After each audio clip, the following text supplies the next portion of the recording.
Jim, why don't you give us an overview of the game from your perspective? Well, congratulations to Oklahoma. They obviously took advantage of, I think we gave up 19 free bases in the first 4 innings. If you'd have told me we were going to score 8 runs against their Friday starter, Sandlin, who I think has been the Saturday guy, or another weekend pitcher, and then the closer, thought we'd had a good chance. But obviously we didn't pitch well. We didn't defend. Just gave up a lot of free bases, and then they got the big hit. So you got to credit them, the 2 big home runs when we set the table. So we'll just have to wear it and be ready to go on Sunday. Okay, first we're going to have questions for the student athletes. If you have a question, please raise your hand and wait to be recognized. Give your name and your affiliation. This is for the benefit of both the players, but also for the folks that are looking on the stream and on YouTube and every place else.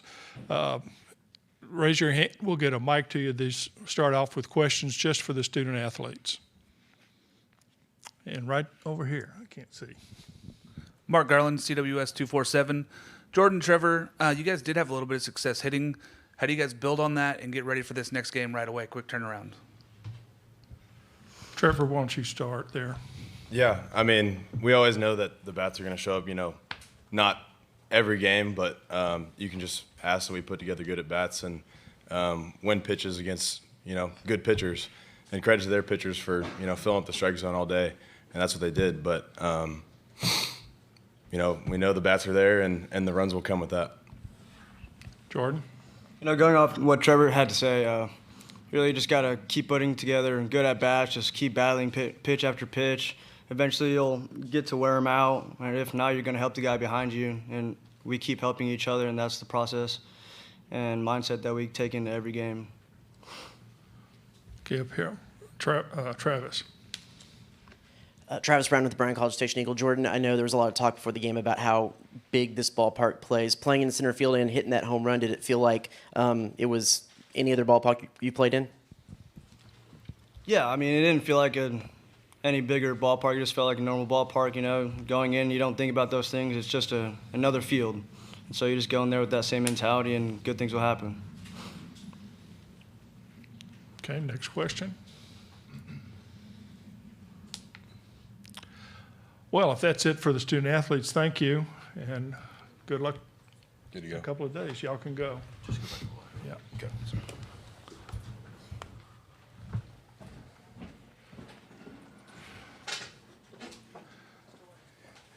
Once again, questions for Jim, and raise your hand, and we'll get a mic to you. Travis? Travis Brown with the Bryan College Station Eagle. Coach, you went out and talked to Moo right before the Grand Slam. Was there a thought to pull him then? What was kind of the strategy in your mind there? Pretty bad coaching visit. Gave up a grand slam on the next pitch. It's bad coaching.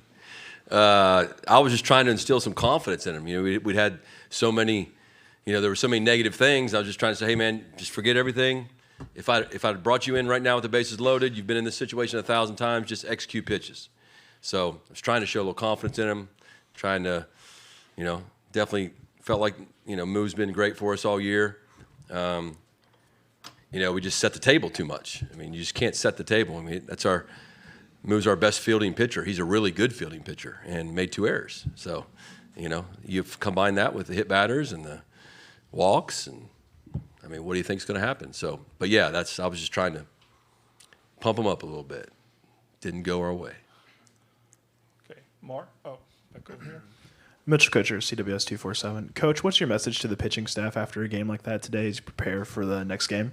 I mean, you're not going to make some grand change. You are who you are, right? So, my only message will be it would be nice to see, and we've seen it. Moo didn't have a good day today. He's normally been pretty gritty, but you saw the quality of our bats against the really good pitcher, regardless of the score.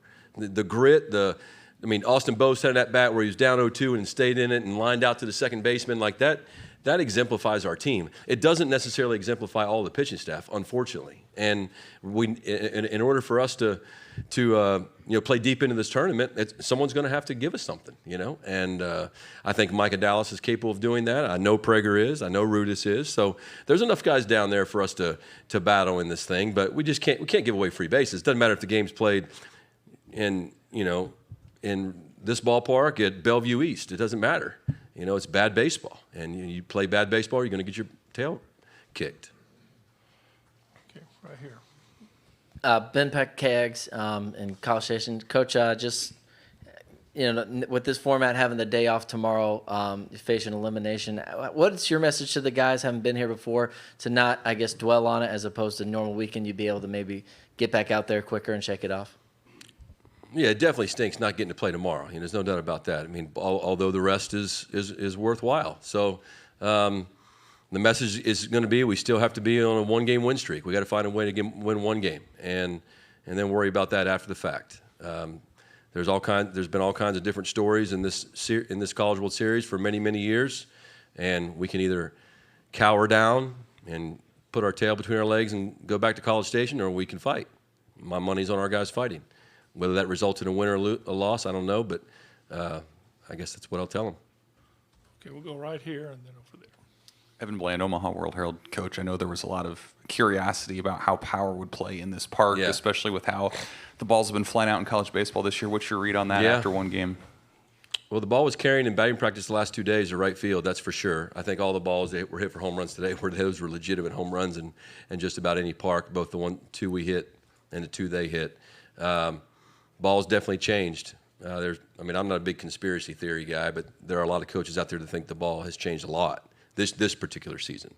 I don't know enough about the science to say that that's the case or not, but there's no question, whether it be older players or lack of good pitchers, the ball is flying everywhere this year.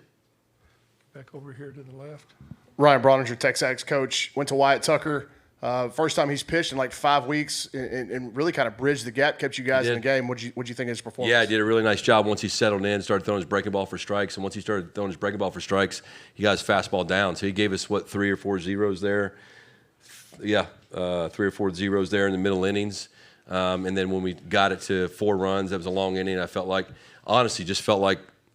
I wanted to finish him with having a lot of confidence, because for us to stay in this thing for a while now, maybe he can come back, in 2 or 3 days and really give us something, and because he did a really nice job.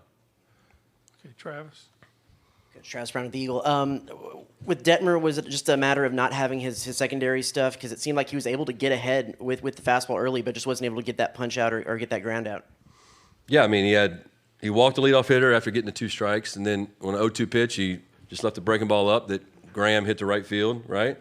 We got out of that inning with 1 run, and then I think all 7 runs in the second inning were scored with 2 outs. And 2 strikes a lot of times. We hit the 9-hole hitter on an 0-2 pitch. Just couldn't get off the field. Okay, who we got? Ben? Coach Ben Peck, KAGS. With Cortez, I know he had that moment where it looked like he was shaking up a little bit, and then batter got on, so y'all took him out. But do you have a sense of kind of where he's at physically?